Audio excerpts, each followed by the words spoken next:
livro Filoteia ou Introdução à Vida Devota, de São Francisco de Sales. Nasceu em 21 de agosto de 1567, oriundo de nobre família no Castelo de Sales, na Saboia, hoje França. Prefácio de São Francisco de Sales. Peço-te, caro leitor, que leias este prefácio tanto para a tua como para a minha satisfação. Uma mulher por nome Glicéria sabia distribuir as flores e formar um ramalhete com tanta habilidade que todos os seus ramalhetes pareciam diferentes uns dos outros. Conta-se que o célebre pintor Pausias, tendo procurado imitar com seu pincel tamanha variedade, não o pôde conseguir e declarou-se vencido. De modo semelhante, o Espírito Santo dispõe e arranja, com uma admirável variedade, as lições de virtude que nos dá pela boca e pela pena de seus servos. É sempre a mesma doutrina, apresentada de 1000 modos diferentes. Na presente obra, outro fim não temos em mira, senão repetir o que já tantas vezes se tem dito e escrito sobre esta matéria. São as mesmas flores, benévolo leitor, que te venho ofertar aqui. A única diferença que há é que o ramalhete está disposto diversamente.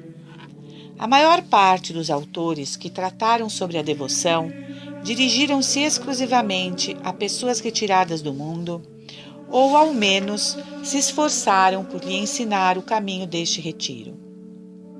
O meu intento, porém, é ser útil àqueles que se veem obrigados a viver no meio do mundo e que não podem levar uma vida diversa da dos outros. Acontece muitas vezes que estas pessoas, sob o pretexto de uma impossibilidade pretensa, nem sequer pensam em aspirar à devoção.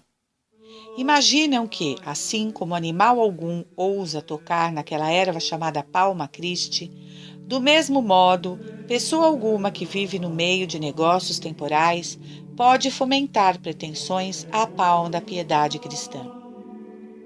Mas vou mostrar-lhes que muitos se enganam e que a graça é em suas operações ainda muito mais fecunda que a natureza. As madrepérolas são banhadas pelas águas do mar e, contudo, não são penetradas delas.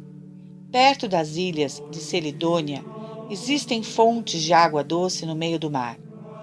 As piranetas voam por entre as chamas sem se queimar. As almas generosas vivem no mundo sem impregnar-se de seu espírito. Acham a doce fonte da devoção no meio das águas amargas das corrupções mundanas, sem queimar as asas de santos desejos de uma vida virtuosa. Não ignoro as dificuldades do grande trabalho que empreendo e bem desejara que outros mais doutos e santos o tomassem a si. Todavia, apesar da minha impotência, farei o que possível for de minha parte para auxiliar esses corações generosos que aspiram à devoção. Não era meu desejo nem minha intenção publicar esta obra. Uma alma de esmerada virtude, tendo recebido de Deus, há tempo, a graça de aspirar à vida devota, pediu-me lhe ajudasse a conseguir este desígnio. Muito devia eu a esta pessoa, que aliás eu julgava plenamente disposta para este árduo trabalho. Considerei, pois, como um dever instruí-la, o melhor possível, deixando-lhe uma direção por escrito que lhe poderia ser útil no futuro. Aconteceu que esta obra caiu nas mãos de um santo e sábio religioso que, tendo em vista o proveito que muitas almas daí poderiam aurir, me aconselhou publicá-la. De bom grado anuía ao seu conselho, porque este santo homem tinha grande influência e autoridade sobre mim. A fim de aumentar um pouco a utilidade desta obra, eu a revi e pus em ordem, acrescentando diversos avisos e conselhos, conforme me permitia o pouco tempo de que disponho. Ninguém procure aqui uma obra exerada com esmero. É apenas uma série de avisos que julgo necessários e a que procurei dar uma forma clara e precisa. Quanto aos ornamentos de estilo, nem sequer pensei neles. Tenho mais o que fazer. Dirijo minhas palavras a Filoteia, porque Filoteia significa uma alma que ama Deus e é para essas almas que escrevo. Toda a obra se divide em 5 partes. Na primeira, esforço-me, por meio de alguns avisos e exercícios, a converter o simples desejo de Filoteia numa resolução decidida, tomada depois da confissão geral, por uma protestação firme e seguida da Sagrada Comunhão. Esta comunhão em que ela se entrega inteiramente ao Divino Salvador, enquanto o Salvador se dá a ela, fala entrar auspiciosamente no amor divino. Para a levar adiante, mostro-lhe 2 grandes meios de se unir mais e mais com a majestade divina. O uso dos sacramentos, pelos quais Deus vem a nós, e a oração, pela qual nós vamos a Deus. Nisto consiste a matéria da segunda parte. A terceira contém a prática de diversas virtudes que muito contribuem para o adiantamento espiritual. Limito-me, porém, a certos avisos particulares que não se podem achar de si mesmos ou raramente se encontram nos autores. Na quarta parte, faço ver a Filoteia os embustes do inimigo e lhe mostro como livrar-se deles e vencê-los. Por fim, na quinta parte, eu levo a alma à solidão, para que aí se refrigere um pouco, tome alento e recupere as forças, de modo que possa caminhar em seguida com mais ardor nas veredas da vida devota. Nosso século é extremamente bizarro e já estou vendo dizerem-me que uma obra semelhante devia ser escrita por um religioso ou ao menos por alguém que professe a vida devota e não por um bispo encarregado de uma diocese tão difícil como a minha, a qual requer para si toda a atenção do prelado. Mas, caríssimo leitor, posso responder, com São Dionísio, que são exatamente os bispos que, antes de todos, estão incumbidos de encaminhar as almas para a perfeição. Eles ocupam o primeiro lugar entre os homens, como serafins entre os anjos, e o seu tempo não pode ser empregado de uma forma melhor. Os antigos bispos e padres da Igreja, que não se ocuparam menos de suas funções do que nós, encarregaram-se, entretanto, da direção de certas almas que recorriam aos seus avisos e à sua prudência.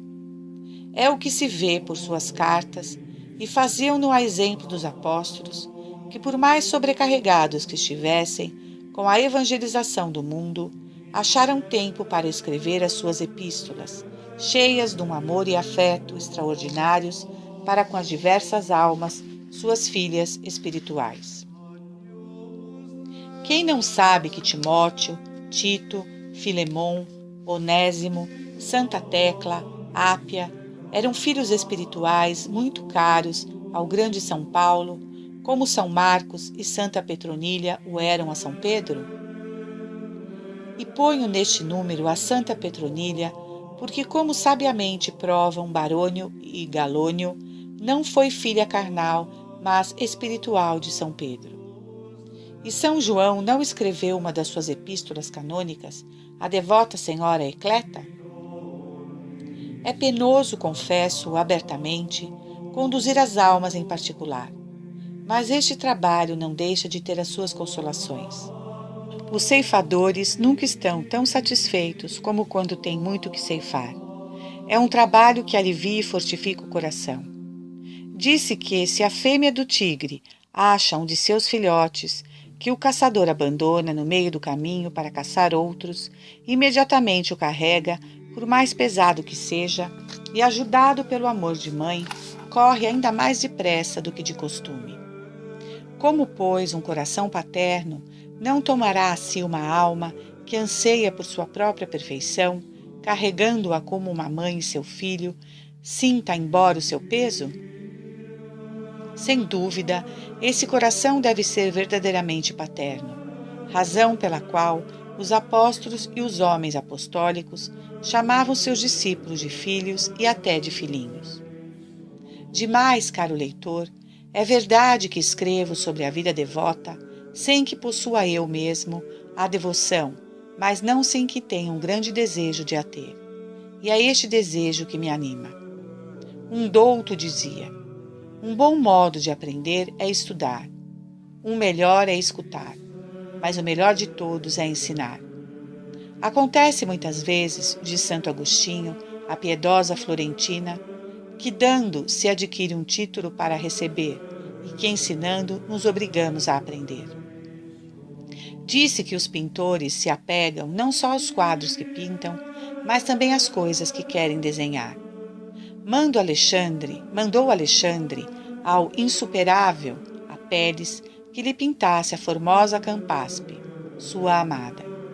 Apelles, tendo que fixar demoradamente Campaspe para ir copiando suas feições na tela, acabou gravando-a também no coração. Apaixonou-se tanto por ela que Alexandre bondosamente lhe deu em casamento, privando-se, por amor dele, da mulher que mais amou na terra. E nisso, diz Plínio, revelou a grandeza de seu coração, tanto quanto poderia manifestá-la numa das suas maiores vitórias. Meu caro leitor, penso que, sendo eu bispo, Nosso Senhor quer que eu desenhe nos corações não só as virtudes comuns, como também a devoção que lhe é tão cara. E eu o faço de bom grado, cumprindo o meu dever e esperando que, gravando-a no espírito dos outros, o meu também receberá alguma coisa. E a Divina Majestade, vendo que me apego vivamente à devoção, se dignará de infundi-la em meu coração. A bela e casta Rebeca, dando de beber aos camelos de Isaque, tornou-se sua esposa e recebeu dele os brincos e pulseiras de ouro. Espero, pois, também da imensa bondade de meu Deus, que, conduzindo as suas caras ovelhas às águas salutares da devoção, ele escolherá minha alma para sua esposa, pondo em meus ouvidos as palavras de ouro de seu amor e em meus braços a força de praticá-las. Nisto consiste, pois, a essência da devoção verdadeira, que suplico à Majestade Divina de conceder a mim e a todos os membros da Igreja, a qual quero submeter para sempre meus escritos, minhas ações, minhas palavras, minha vontade e meus pensamentos. A Nesse, no dia de Santa Maria Madalena, 1609. Oração dedicatória. Ó doce Jesus, meu Senhor, meu Salvador e meu Deus, aqui me tendes prostrado diante de vossa majestade, para oferecer e consagrar este escrito à vossa glória. Vivificai com vossa bênção as palavras que contém, a fim de que as almas, para quem as escrevi, possam delas retirar as inspirações sagradas que lhes desejo, e particularmente há de implorar em meu favor a vossa imensa misericórdia. Não se dê o caso de que, mostrando aos outros o caminho da piedade neste mundo, venha eu a ser eternamente reprovado e confundido no outro. Antes, pelo contrário, em companhia deles, quero vir a cantar por todo o sempre, como um hino de triunfo, a expressão de que todo o coração, em testemunho de fidelidade, no meio dos perigos e vicissitudes desta vida mortal. Viva Jesus! Viva Jesus! Sim, Senhor Jesus, vivei e reinai em nossos corações, pelos séculos dos séculos, assim seja. Parte 1. Avisos e exercícios necessários para conduzir uma alma que começa a sentir os primeiros desejos da vida devota até possuir uma vontade resoluta e sincera de abraçá-la. Capítulo 1. A natureza da devoção. Aspiras à devoção, Filoteia, porque a fé te ensina a ser esta uma virtude sumamente agradável à majestade divina. Mas, com os pequenos erros em que se cai ao iniciar uma empresa, vão crescendo à medida que se progride e ao fim já se avultam de um modo quase irremediável, torna-se absolutamente necessário que, antes de tudo, procure saber o que seja a devoção. Existe, pois, uma só devoção verdadeira e existem muitas que são vãs e falsas.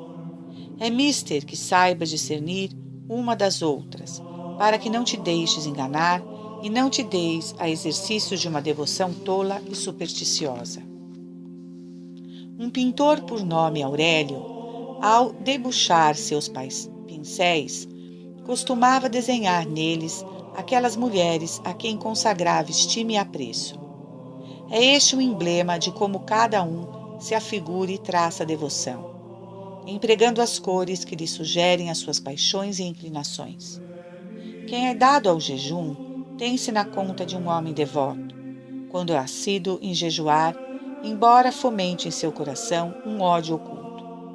E ao passo que não ousa umedecer a língua com umas gotas de vinho, ou mesmo com um pouco de água, receoso de não observar a virtude da temperança, não se faz escrúpulos de sorver em largos haustos tudo o que lhe insinuam a murmuração e a calúnia, insaciável do sangue do próximo. Uma mulher que recita diariamente um acervo de orações se considerará devota por causa desses exercícios, ainda que fora deles, tanto em casa como alhures, desmande a língua em palavras coléricas, arrogantes e injuriosas. Este alarga os cordões da bolsa pela sua consideração com os pobres, mas cerra o coração ao amor do próximo, a quem não quer perdoar. Aquele perdoa ao inimigo, mas satisfazer as dívidas é o que não faz sem ser obrigado à força. Todas essas pessoas têm-se por muito devotas e são talvez tidas no mundo como tais, conquanto realmente de modo algum o sejam. Indo os soldados de Saul à casa de Davi para prendê-lo, entreteve-os em conversa Micol, sua esposa, para ocultar-lhes a sua fuga. Mandou meter num leito uma estátua coberta com as roupas de Davi e com a cabeça envolta em pelos. Feito isso, disse aos soldados que o esposo estava enfermo e que presentemente estava dormindo. É esse o erro de muitos que aparentam um exterior muito devoto e são tidos por homens realmente espirituais, mas que na verdade não passam de uns fantasmas de devoção. A verdadeira devoção, Filoteia, pressupõe o amor de Deus, ou melhor, ela mesma é o mais perfeito amor a Deus. Esse amor chama-se graça, porque adereça a nossa alma e a torna bela aos olhos de Deus. Se nos dá força e vigor para praticar o bem, assume o nome de caridade. E se nos faz praticar o bem frequente, pronta e cuidadosamente, chama-se devoção e atinge então ao maior grau de perfeição. Vou esclarecê-lo com uma explicação tão simples quanto natural. Os avestruzes têm asas, mas nunca se elevam acima da terra. As galinhas voam, mas têm um voo pesado e o levantam raras vezes e a pouca altura. O voo das águias, das pombas, das andorinhas é veloz e alto, e quase contínuo. De modo semelhante, os pecadores são homens terrenos e vão se arrastando de contínuo à flor da terra. Os justos, que são ainda imperfeitos, elevam-se para o céu pelas obras, mas fazem-no lenta e raramente, com uma espécie de peso no coração. São só as almas possuidoras de uma devoção sólida que, à semelhança das águias e das pombas, se exalçam a Deus por um voo livre, sublime e, por assim dizer, incansável. Numa palavra, a devoção não é nada mais do que uma agilidade e viveza espiritual, da qual ou a caridade opera em nós, ou nós mesmos, levados pela caridade, operamos todo o bem de que somos capazes. A caridade nos faz observar todos os mandamentos de Deus sem exceção, e a devoção faz com que os observemos com toda a diligência e fervor possíveis. Todo aquele, portanto, que não cumpre os mandamentos de Deus não é justo, e muito menos devoto. Para se ser justo, é necessário que se tenha caridade, e para se ser devoto, é necessário ainda por cima que se pratique com o fervor vivo e pronto todo o bem que se pode. E como a devoção consiste essencialmente no amor acendrado, ela nos impele e incita não somente a observar os mandamentos da lei de Deus, pronta, ativa e diligentemente, mas também a praticar as boas obras, que são apenas conselhos ou inspirações particulares. Um homem ainda convalescente de uma enfermidade anda com um peso lento e só por necessidade. Assim, um pecador recém-convertido vai caminhando na senda da salvação, devagar e arfando, só mesmo pela necessidade de obedecer aos mandamentos de Deus, até que se manifeste nele o espírito da piedade. Então, sim, como um homem sadio e robusto, caminha não só com alegria, como também envereda corajosamente pelos caminhos que parecem intransitáveis aos outros homens, para onde quer que a voz de Deus o chame, já pelos conselhos evangélicos, já pelas inspirações da graça. Por fim, a caridade e a devoção não diferem mais entre si do que o fogo da chama. A caridade é o fogo espiritual da alma, o qual, quando se levanta em labaredas, tem o nome de devoção, de sorte que a devoção nada acrescenta, por assim dizer, ao fogo da caridade além dessa chama, pela qual a caridade se mostra pronta, ativa e diligente na observância dos mandamentos de Deus e na prática dos conselhos e inspirações celestes. Capítulo 2. Propriedades e excelência da devoção. Aqueles que desanimavam os israelitas da empresa de conquistar a terra prometida, diziam-lhes que esta terra consumia os habitantes, isto é, que os ares eram tão insalubres que aí não se podia viver e que os naturais da terra eram homens bárbaros e monstruosos, a ponto de comer os seus semelhantes como gafanhotos. Deste modo, Filoteia, o mundo anda a difamar diariamente a santa devoção, espalhando por toda parte que ela torna os espíritos melancólicos e os caracteres insuportáveis, e que, para persuadir-vos, é bastante complementar o semblante enfadonho, triste e pesaroso das pessoas devotas. Mas como Josué e Calebe, que tinham ido explorar a terra prometida, asseguravam que eram, muito ao contrário, paragens deliciosas e encantadoras por sua fertilidade e beleza, assim também todos os santos, animados do Espírito Santo e da palavra de Jesus Cristo, asseveram que a vida devota é suave, aprazível e ditosa. Vê o mundo que as pessoas devotas jejuam, rezam, sofrem com paciência as injúrias que lhe fazem, cuidam dos enfermos, dão esmolas, guardam longas vigílias, reprimem os ímpetos da cólera, detêm a violência de suas paixões, renunciam aos prazeres sensuais e fazem tantas outras coisas que são de si custosas e contrárias à natureza, mas o mundo não vê a devoção interior que torna tudo agradável, doce e fácil. Presta atenção às abelhas no lomilho. O sumo que aí encontram é muito amargo, mas ao chuparem-no, as abelhas o convertem em mel.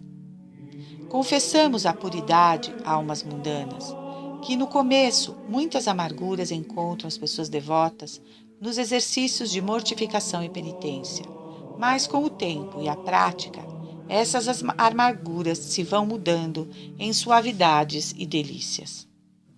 Os mártires, no meio das chamas e amarrados às rodas, pensam estar deitados num leito de flores, perfumado deliciosamente. Ora, se a devoção pôde suavizar por sua doçura os maiores tormentos e a mesma morte, que não fará ela na prática das virtudes, por mais dificultosas e ásperas que sejam?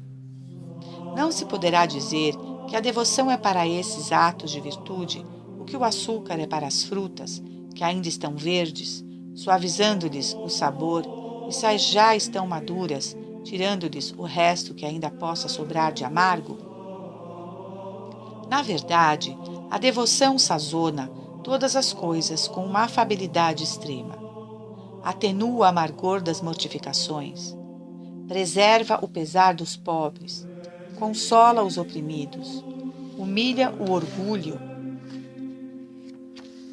na prosperidade, soleva o enjoo da solidão, torna recolhidos os que andam a lidar com o mundo. É para nossas almas o que o fogo é no inverno e o orvalho no verão. Faz-nos moderados na abundância e pacientes no sofrimento e pobreza.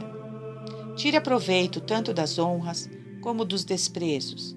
Enfrenta com a mesma disposição o prazer e a dor e inunda nossa alma de uma admirável suavidade.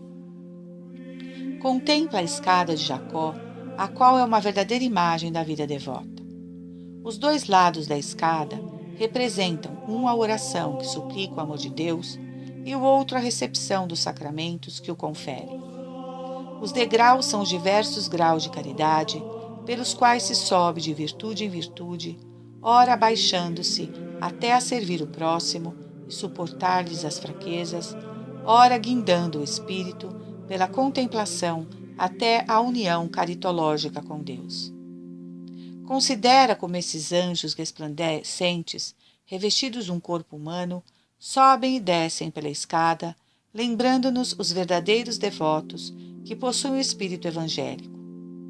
Parecem jovens e com isso estão indicando o vigor e a atividade espiritual da devoção.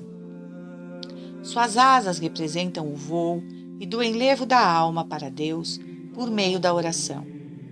E como eles têm também pés, parece que nos estão inculcando o nosso dever aqui na terra de viver com os outros homens em santa harmonia e sociedade. A beleza e o júbilo que transparecem em seus semblantes nos ensinam com que tranquilidade devemos encarar os incidentes da vida. Sua cabeça, suas mãos e pés descobertos dão-nos a refletir que nenhum outro motivo devemos ter em nossas intenções e ações além do de agradar a Deus. O resto do corpo trazem-no coberto de uma gaze finíssima, dando-nos a entender que na necessidade de nos servirmos do mundo e das coisas mundanas, devemos tomar somente o que é de todo imprescindível.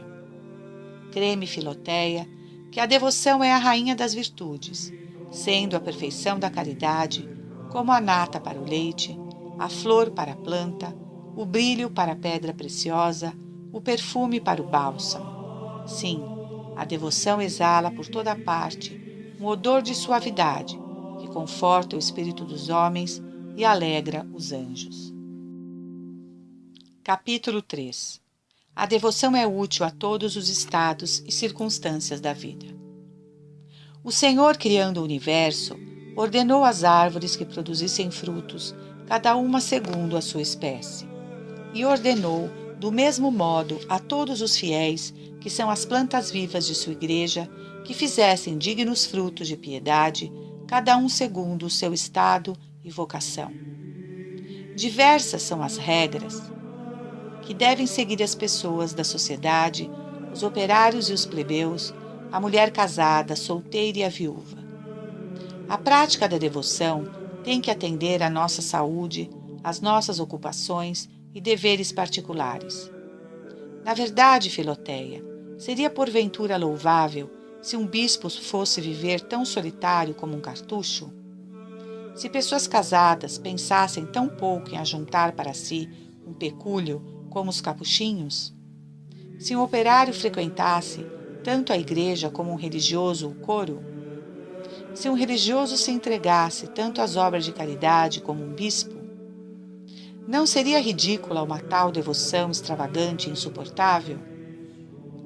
Entretanto, é o que se nota muitas vezes, e um mundo que não distingue nem quer distinguir a devoção verdadeira da imprudência daqueles que a praticam desse modo excêntrico, censura e vitupera a devoção sem nenhuma razão justa e real.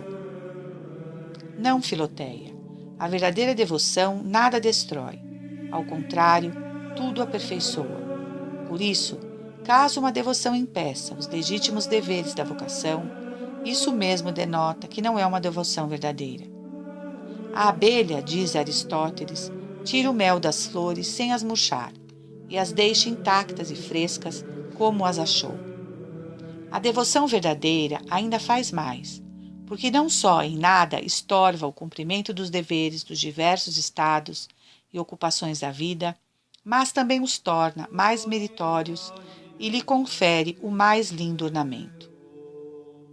Disse que, lançando-se uma pedra preciosa ao mel, essa se torna mais brilhante e viçosa, sem perder a sua cor natural. Assim, na família em que reina a devoção, tudo melhora e se torna mais agradável. Diminuem os cuidados pelo sustento da família, o amor conjugal é mais sincero, mais fiel o serviço do príncipe e mais suaves e eficazes os negócios e ocupações. É um erro e até uma heresia querer expulsar a devoção da corte dos príncipes, dos exércitos, da tenda do operário e da vivenda das pessoas casadas. É verdade, Filoteia, que a devoção meramente contemplativa, monástica ou religiosa, não se pode exercer nesses estados, mas existem muitas outras devoções adequadas a aperfeiçoar os que a seguem. Já no Antigo Testamento, depararam-se-nos desígnios exemplos da vida devota no lar doméstico. Assim Abraão, Isaque, Jacó, Davi, Jó, Tobias, Sara, Rebeca, Judite, e na nossa era, São José, Lídia, São Crispim, levaram uma vida devota nos seus trabalhos manuais. Santa Ana, Santa Marta, Santa Mônica, Áquila e Prisca, nos trabalhos da casa. O centurião Cornélio, São Sebastião e São Maurício, no exército. O grande Constantino, Santa Helena, São Luís, Santo Amadeu e Santo Eduardo em seus tronos. Aconteceu de fato que muitos perderam a perfeição nas solidões que são tão propícias à santidade, e houve muitos também que a conservaram no meio do bulício do mundo, por mais prejudicial que lhe fosse. Ló, diz São Gregório, não guardou na solidão aquela castidade admirável que tinha conservado no meio de uma cidade corrompida. Enfim, onde quer que estivermos, podemos e devemos aspirar continuamente à perfeição. Capítulo 4. Necessidade de um diretor espiritual para entrar e progredir nos caminhos da devoção. Querendo Tobias mandar o filho a uma terra longínqua e estranha, disse-lhe: vá em busca de algum homem que te seja fiel, que vá contigo. É o que te digo também a ti, Filoteia. Se tens uma vontade sincera de entrar nas veredas da devoção, procura um guia sábio e prático que te conduza. Esta é a advertência mais necessária e importante. Em tudo o que fazemos, diz o devoto Ávila, só temos certeza de estar fazendo a vontade de Deus, enquanto não nos apartamos daquela obediência submissa que os santos tanto encomendaram e praticaram tão fielmente. Ouvindo Santa Teresa da austeridade e penitência de Santa Catarina de Cardona, concebeu grande desejo de imitá-la e foi tentada a não seguir o seu confessor, que lhe o proibia. Entretanto, como se submetesse, Nosso Senhor lhe disse: minha filha, o caminho que segues é bom e seguro. Tu estimavas muito essas penitências, mas eu estimo mais ainda a tua obediência. Desde então, ela devotou-se tanto a essa virtude, que além da obediência devida a seus superiores, ela se ligou por um voto especial a seguir a direção de um homem prudente e de bem, o que sempre a edificou e consolou muito. De modo semelhante, já antes e depois dela, muitas almas santas que queriam viver inteiramente sob a dependência de Deus, submeteram sua própria vontade à de um de seus ministros. É essa sujeição humilde que Santa Catarina de Sena tanto economia em seus diálogos. Foi também a prática da Santa Princesa Isabel que prestava uma obediência perfeita à direção do sábio Conrado. Nem outro foi o conselho que, ao morrer, deu São Luís, seu filho. Confessa-te a miúdo e escolhe um confessor insigne por sua ciência e sabedoria, o qual te ajude com suas luzes em tudo o que for necessário para a tua direção espiritual. O amigo fiel é uma forte proteção, diz a Sagrada Escritura. Quem o achou, achou um tesouro. O amigo fiel é um medicamento de vida e de imortalidade, e os que temem o Senhor acharão um tal amigo. Trata-se aqui principalmente da imortalidade da vida futura, e se a quisermos alcançar, convém ter o amigo fiel ao nosso lado, que dirige as nossas ações com uma mão segura, através das ciladas e embustes do inimigo. Ele será para nós um tesouro de sabedoria para evitar o mal e praticar o bem de uma maneira mais perfeita. Ele nos dará conforto para aliviar-nos em nossas quedas e nos dará o remédio mais necessário para a cura perfeita de nossas enfermidades espirituais. Mas quem achará um tal amigo? Diz o sábio que é aquele que teme a Deus, isto é, o homem humilde que anseia com ardor o seu adiantamento espiritual. Se é, pois, tão importante, Filoteia, ter um guia experimentado nos caminhos da devoção, pede com todo fervor a Deus que te mande um, segundo o seu coração, e não duvides nem um instante que ele te enviará um diretor sábio e fiel, ainda que fosse um anjo do céu, como ao jovem Tobias. De fato, esse amigo deve ser um anjo para ti, isto é, uma vez que o tenhas obtido de Deus, já não o deves considerar como um simples homem. Não deposites a tua confiança nele, senão com respeito a Deus, e por seu ministério te quer guiar e instruir, suscitando no seu coração e nos seus lábios os sentimentos e as palavras necessárias para a tua direção. Por isso deves ouvi-lo como a um anjo que vem do céu para te dirigir. Ajunta a esta confiança uma sinceridade a toda prova, tratando-o franca e abertamente e deixando-lhe ver em tua alma todo o bem e o mal que aí se encontram. O bem será mais certo e o mal menos profundo. A tua alma será mais forte nas adversidades e mais moderada nas consolações. Um religioso respeito também deves ajuntar à confiança, de tal forma que o respeito não diminua a confiança, nem a confiança o respeito. Confia nele como uma filha em seu pai e respeita-o como um filho sua mãe. Numa palavra, esta amizade que deve unir a força com a doçura tem que ser toda espiritual, toda santa, toda sagrada, toda divina. Escolhe, pois, um entre 1000, diz Ávila, e eu te digo, escolhe um entre 10.000, porque se acham muito menos do que se cuida, que sejam capazes desse ofício. Deve ser cheio de caridade, ciência e prudência. Se faltar uma destas 3 qualidades, a escolha será arriscada. Repito-te ainda uma vez, suplica a Deus um diretor, e quando o achares, agradece a divina majestade. Persevera então em tua escolha, sem ir procurar outros. Caminha para Deus com toda simplicidade, humildade e confiança, e tua viagem será certamente feliz. Capítulo 5. Necessidade de começar pela purificação da alma. Apareceram as flores em nossa terra, diz o esposo sagrado. Chegou o tempo da poda. Que flores são estas para nós, ó Filoteia, senão os bons desejos? Logo que eles despertam em nossos corações, é preciso envidar todo esforço para purificá-los de todas as obras mortais e supérfluas. Prescrevi a lei de Moisés que a donzela, noiva de um israelita, tirasse o vestido do seu cativeiro, cortasse os cabelos e aparasse as unhas.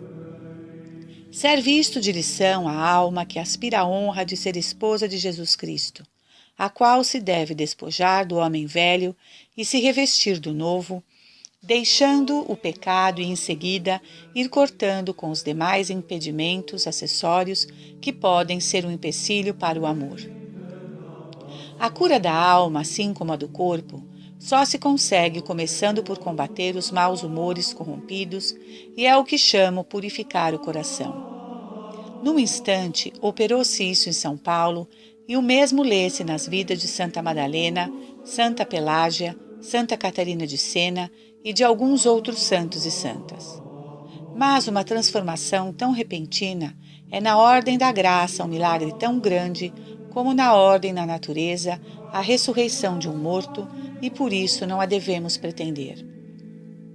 A cura da alma, Filoteia, assemelha-se à do corpo. É vagarosa, vai progredindo gradualmente, aos poucos, com muito custo e intervalo. Mas neste seu passo lento, ela é tanto mais segura. Creio que não te é desconhecido o antigo provérbio que as doenças vêm a cavalo e a galope, e se vão a pé e muito devagar. Outro tanto podes dizer das enfermidades espirituais. É, pois, necessário, Filoteia, que te armes de muita paciência e coragem. Ah, que pena me fazem aquelas pessoas que, por se verem cheias de imperfeições, depois de alguns meses de devoção, começam a inquietar-se e perturbar-se, já quase a sucumbir à tentação de deixar tudo e tornar atrás. Mas um outro extremo, igualmente perigoso, é o de certas almas que, deixando-se seduzir por uma tentação contrária, desde os primeiros dias se têm na conta de livres de suas inclinações más, que já pensam ser perfeitas antes de fazer algum progresso e que, arrojando-se a voar sem asas, se elevam ao que há de mais sublime na devoção. Ó Filoteia, muito de temer é uma recaída de quem se subtrai tão cedo das mãos do médico. Deveriam considerar os anjos da escada de Jacó, os quais, tendo asas, subiam, no entanto, de degrau em degrau. Diz o profeta: em vão vos levantais antes de amanhecer. A alma que surge do pecado para uma vida devota pode-se comparar ao despontar do dia, que não dissipa as trevas num instante, mas pouco a pouco, quase imperceptivelmente. Ninguém seguiu ainda tão bem o conselho de purificar o coração como aquele santo penitente que, embora já fosse lavado de suas iniquidades, pedia sempre de novo a Deus durante sua vida que o lavasse sempre mais desses pecados.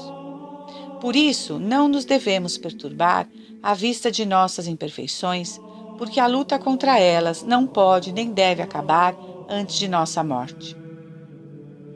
A nossa perfeição consiste em combatê-las, mas não as podemos combater e vencer sem que as sintamos e conheçamos.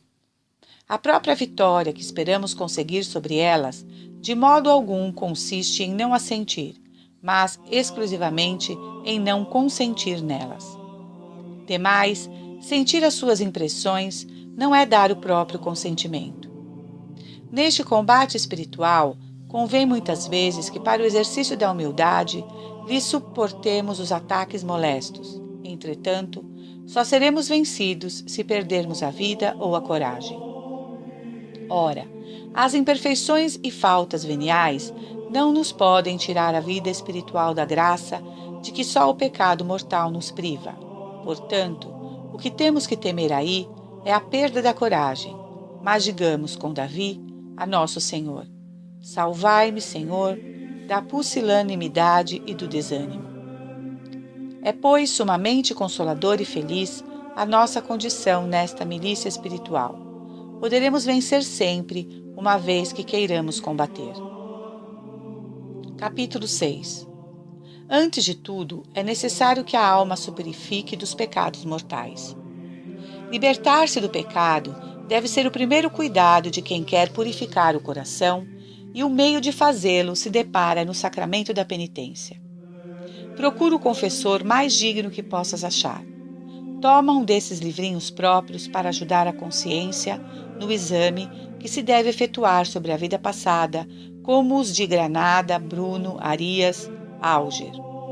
Lê-os com atenção, notando ponto por ponto tudo em que ofendestes a Deus desde o uso da razão. E se não confias em tua memória, assenta por escrito o que notaste. Depois do exame, detesta o que notaste. Depois do exame, abomina os pecados cometidos pela contrição, mais viva e perfeita que podeis suscitar em ti, em considerando estes motivos valiosíssimos: que pelo pecado perdeste a graça de Deus, abandonaste os teus direitos sobre o céu, mereceste as penas eternas do inferno e renunciaste a todo o amor de Deus. Já vês, Filoteia, que te estou falando da confissão geral de toda a vida, mas digo francamente, ao mesmo tempo, que não a julgo sempre de uma necessidade absoluta. Contudo, considerando a sua utilidade e proveito para o começo, aconselho-te encarecidamente. Acontece não raras vezes que as confissões ordinárias de pessoas que levam uma vida negligente e comum, não defeituosas e mal feitas, não se prepararam nada ou quase nada, não têm a contrição devida. Confessam-se com uma vontade secreta de continuar a pecar, ou porque não querem evitar as ocasiões do pecado, ou porque não querem envidar todos os meios necessários para a emendação da vida. E nesses casos, uma confissão geral torna-se necessária para assegurar a salvação. Além disso, a confissão geral nos dá um conhecimento mais perfeito de nós mesmos, nos enche de uma salutar confusão em vista de nossos pecados, livra o espírito de muitas inquietações, tranquiliza a consciência e excita-nos a bons propósitos. Faz-nos admirar a misericórdia de Deus, que nos tem esperado com tanta paciência e longanimidade. Abre o fundo de nossa alma aos olhos do nosso Pai espiritual, de sorte que esses nos possa dar avisos mais salutares. Facilita-nos a confessar futuramente os pecados com mais confiança. Tratando-se, pois, Filoteia, de uma renovação completa de tua vida e de uma conversão perfeita de tua alma a Deus, não é sem razão, ao meu ver, que te aconselho fazeres uma confissão geral. Capítulo 7. Em seguida, é necessário purificar a alma de toda a afeição do pecado. Todos os israelitas saíram do Egito, mas muitos deixaram lá o seu coração preso. Por isso é que no deserto se lhes despertaram desejos das cebolas e viandas do Egito. Assim também há muitos penitentes que efetivamente saem do pecado, porém não lhe perdem o afeto. Quero dizer, eles se propõem não recair no pecado, mas com uma certa relutância e pesar de abster-se de seus deleites. O coração os denuncia e afasta de si, mas sempre tende novamente para eles, à semelhança da mulher de Ló, que virou a cabeça para Sodoma. Privam-se do pecado como os doentes dos melões. É verdade que não os comem com medo da morte, de que o médico os ameaçara, mas aborrecem-se da dieta, falam dela com aversão e não sabem o que fazer. Ao menos querem cheirá-los muitas vezes e têm por ditosos os que os podem comer. Eis aí um retrato fiel dos penitentes fracos e tíbios. Passo algum tempo sem pecado, mas com pesar. Muito estimariam poder pecar se não fossem condenados por isso. Falam do pecado com certo gosto que o vão prazer lhes proporciona e pensam sempre que os outros se satisfazem e deleitam cometendo. Renuncia alguém na confissão ao propósito de vingar-se, mas daí a pouco vê-los-ás numa roda de amigos, conversando de bom grado sobre o motivo de suas queixas. Diz que sem o temor de Deus faria isso ou aquilo.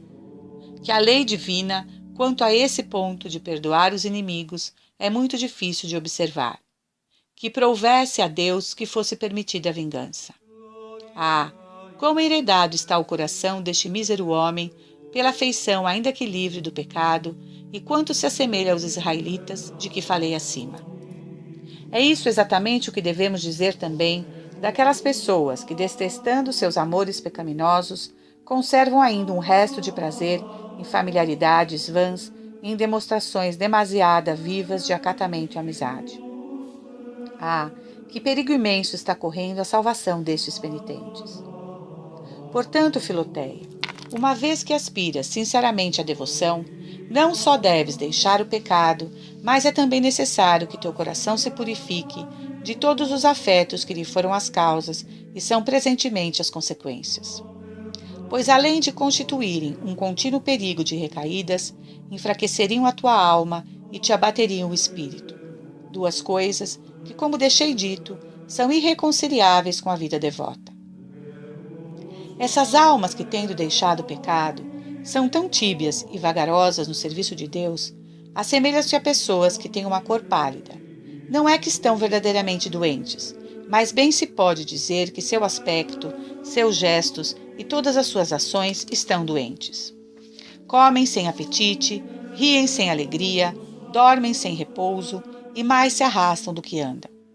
Deste modo, aquelas almas em seus exercícios espirituais, que nem são numerosos nem de grande mérito, praticam o bem com tanto dissabor e constrangimento que perdem o brilho e a graça que o fervor dá às obras de piedade.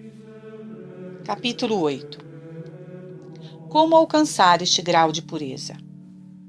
Para isso é necessário formar uma ideia viva e a mais perfeita possível do mal imenso que traz o pecado, a fim de que o coração se compunja e desperte em si uma contrição veemente e profunda. Uma contrição, por mais tênue que seja, mais verdadeira, é bastante para alijar da alma o pecado, máxime se for unida à virtude dos sacramentos. Mas, se é penetrante e veemente, então pode purificar o coração também de todas as más inclinações que provêm do pecado. Considere os seguintes exemplos. Se odiamos alguém pouco profundamente, aborrecemo-nos simplesmente de sua presença e o evitamos. Mas se o nosso ódio é violento e de morte, não nos limitamos a esta repugnância interior e a esta fugida. O rancor que lhe guardamos estende-se também às pessoas de sua casa, a seus parentes e amigos, cuja convivência nos é insuportável. O seu retrato mesmo nos fere os olhos e o coração, e tudo o que lhe diz respeito nos desagrada. Assim, o penitente que odeia de leve os seus pecados e tem uma contrição fraca, se bem que verdadeira, fácil e sinceramente se determina e propõe a não os cometer de novo. Mas se seu ódio é vivo e profunda a sua dor, não só detesta o pecado, mas abomina também os hábitos maus e tudo aquilo que pode atrair e servir-lhe de ocasião de pecar. É, pois, necessário, Filoteia, que dês à dor de seus pecados a maior intensidade e extensão de que fores capaz, para que abranjas até as mínimas circunstâncias do pecado. Foi assim que Madalena, desde o primeiro instante de sua conversão, perdeu todo o gosto aos prazeres, a ponto de não os conservar sequer no pensamento. E Davi protestava que odiava o pecado e os caminhos e veredas do pecado.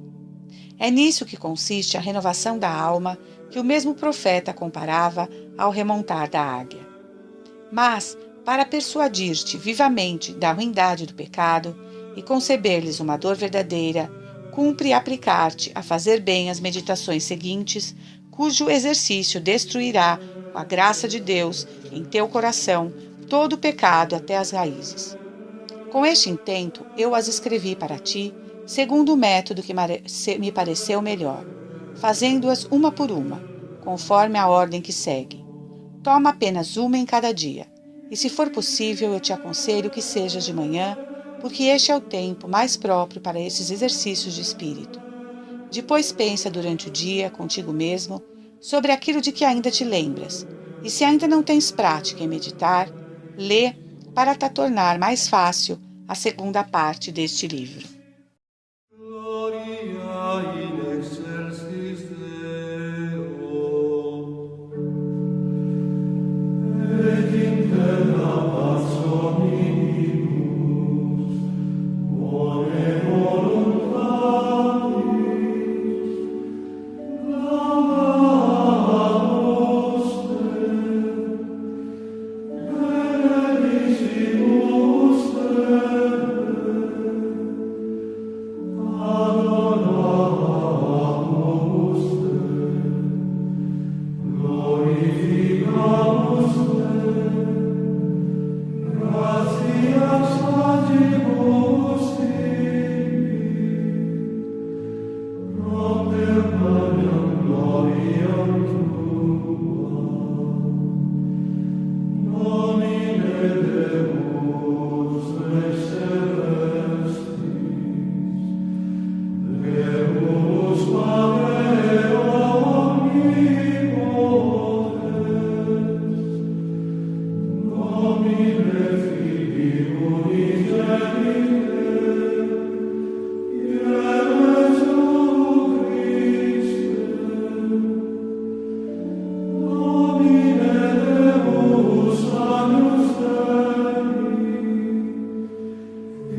Spiritu, in gloria